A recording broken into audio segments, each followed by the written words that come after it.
Hey everybody, it's me, Bayla Stray. Welcome back to my channel. Today we're going to be discussing RuPaul's Drag Race All Stars 5, Episode 4. So let's go ahead and jump into it. So they get back to the workroom and they're going to go ahead and pull the lipsticks to see who everyone voted to go home. Shay had 2 votes. Mayhem came forward and was kind of remorseful for voting her off and explained her reasoning. And then Alexis had no apologies to give and just voted her off. So the next day in the workroom, they are hexing Juju with some cursing. Everybody who ends up as the top all-star ends up in the bottom.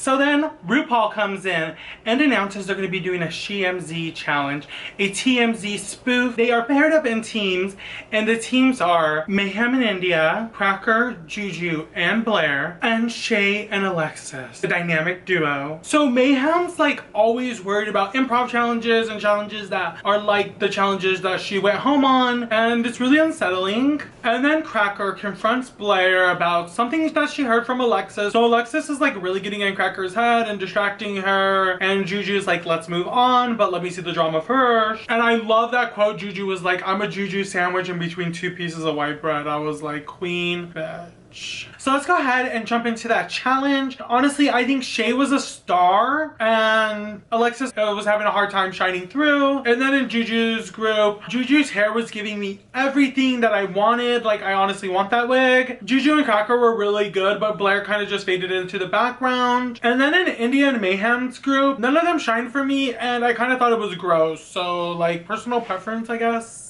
In this SheMZ challenge, I loved when they were dressed up in like guy drag, talking to Carson like as bros. That was my favorite part of the challenge, honestly. So as they're getting ready, Blair's talking about her DUI, and Mayhem's like, well, let me tell you how I throw the party. And she was talking about how she used to be a drug addict and alcoholic, and how she's had 2 DUIs in the past and been arrested like several times in drag. So let's go ahead and jump into the runway. I really like Juju's outfit. It really gave me like cam counselor, and I love that the cape was lined in the same fabric as the dress was made with. It really said rich bitch. And then there was Miss Cracker, and she was serving this Ariana Grande pop star realness look. It was very sexy for her, honestly. Like, I don't think I ever saw Miss Cracker as a sexy drag queen. Then there was Blair. I really liked her outfit. It was very avant-garde, like Asia O'Hara is quaking somewhere with all those butterflies.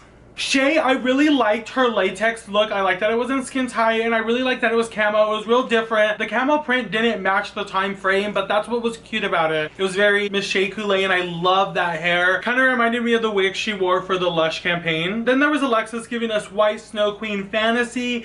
I enjoyed it, but I wasn't in love with it, honestly, so whatevs. Then there was India, and she was giving a camo strap, latex, body moment, but I really wish that like camo top would have ripped away into some more camo or something. I just didn't really fully live, but it was cute or whatever. And then there was Mayhem, and her look was very cheap, but I really liked her hair. So Miss Cracker wins the challenge, and she's gonna lip sync against Morgan McMichaels, and when she walks in, everybody screams. I was like, I guess she's a legend in her own right. And the bottom 2 are India and Mayhem, and I kind of felt like deservingly, because theirs was gross and it wasn't like amped up as everybody else's. And in my opinion, Mayhem is always like serving cheap looks, and India is always in the bottom, so anybody like really could go home. So then Morgan McMichaels and Miss Cracker lip sync against each other, and honestly, when Miss Cracker was like breakdancing and like jumping over her leg, and then Morgan McMichaels jumped over her leg, like I jumped, like I was screaming. RuPaul decides both of them wins in a chance to send 2 girls home, but all the girls decide to send home Mayhem Miller. Oh my god, so what is next for All Stars? Like, who knows, honestly. We'll just have to wait and see. So come back next week. Thank you for watching. That's it for this episode. Don't forget to like, comment, and subscribe. So bye, bae.